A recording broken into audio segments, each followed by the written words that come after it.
Hello guys, so for today's vlog, we're going to LA. We're going to Los Angeles, California. It's actually almost 2 hours drive from San Diego. And this is our very first time going there. It's a bit gloomy today. Well, they have actually here what do they call is May. I think it's May gray, June gloom, or May gloom or June gray, whatever is that. May ganun talaga sila dito. Yung parang katulad sa Washington State na gloomy siya every day. Like the whole day gloomy. Ganyan. And we're passing now. Ito yung pinaka-up north ng San Diego. So, if you're gonna go here, you're gonna see all of this one. And soon, it will be a desert. Well, not really a desert. It's like super dry. Yung makikita nyo na, wala na makita. Ganon. Tapos, pagdating ng LA, parang Manila siya kasi super traffic. Grabe ang traffic. I just colored.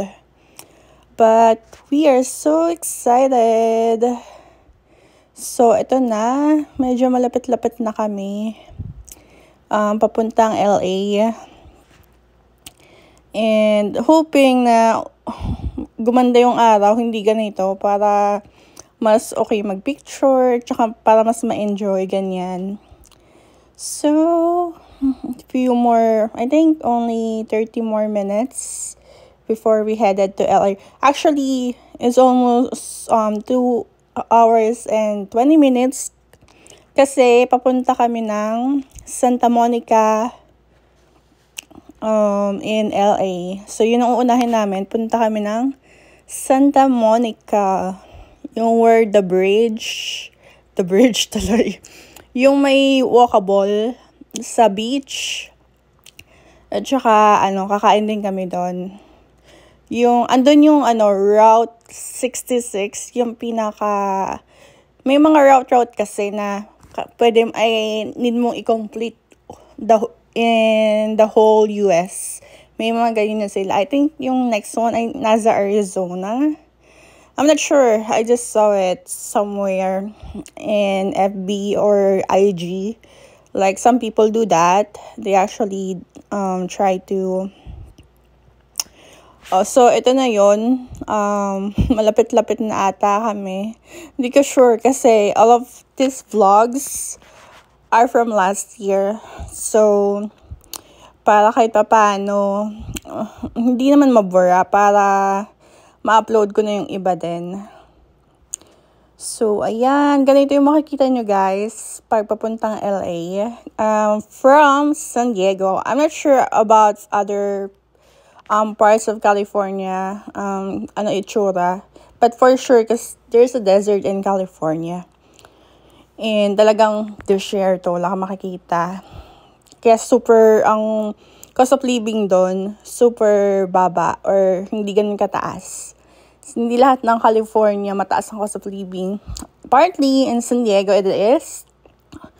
Kasi ang binabayaran sa San Diego is yung breeze, yung hangin, yung dagat. Yan, kasi malapit nga sa dagat. Kaya super taas, grabe, ang cost of living. So, ayan, medyo nakaka-buryo din nang nakaupo. Well, this is not our first time doing road trip. We've been doing a lot. And we did a cross-country from Minnesota to Washington, so that's worst. And bring a U-Haul, oh gosh. Hindi na namin uulitin yan. So, we're finally here in Santa Monica. We're so excited. So, ayan na siya. Gloomy pa din, pero fairy bells lang. And makikita namin ang Santa Monica.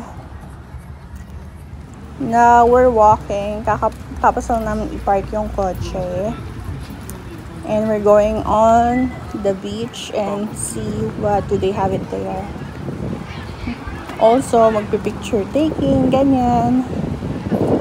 So, may nag-ano kasi dito parang yung hindi rally, parang siyang about religion or something. Basta, merong ano dyan, group. We're here at Santa Monica Pier. See the Bubba Gump. Grabe, ang daming tao.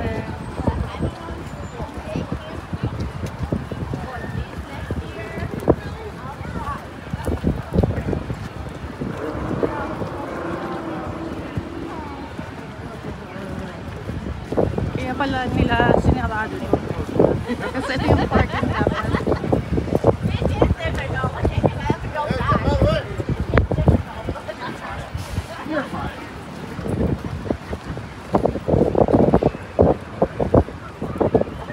Oh babe! Look, the parking's right there! Yeah, I didn't know how to get down to it. Remember the street? Yeah. So now we're heading to Bubba Gump. We're gonna eat first because my husband is already hungry. Well, it's been 2.5 hours of drive going here. So he's kind of a bit tired as well. So ayan, kakain muna kami dito sa Bubba Gump. This is actually our second time eating here in this restaurant, and it's gonna be 10 out of 10. It's really good. Every food that they have, it's really delicious. Hindi ako nadi-disappoint. Kaya kahit mag-tip ito, okay lang. Worth it ang tip talaga. At the same time, luto yung mga food na sinaserve nila sa amin. Especially sa akin kasi ako lagi yung nakaka-receive ng raw food.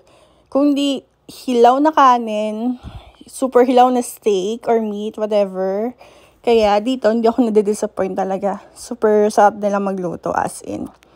10 out of 10 for me. Kaya, go na. Well, waiting, kasi super fully packed daw sila today. Pang ano kami, I think number 10 sa wait list. So, ito, nagkagala-gala muna kami ng kung saan-saan or kung ano makita. Syempre, rep magnet, ganyan. Para mag-kill ng time kasi nga sabi daw 20 to 30 minutes ang waiting. Finally, we're already here. Tinawagan na kami.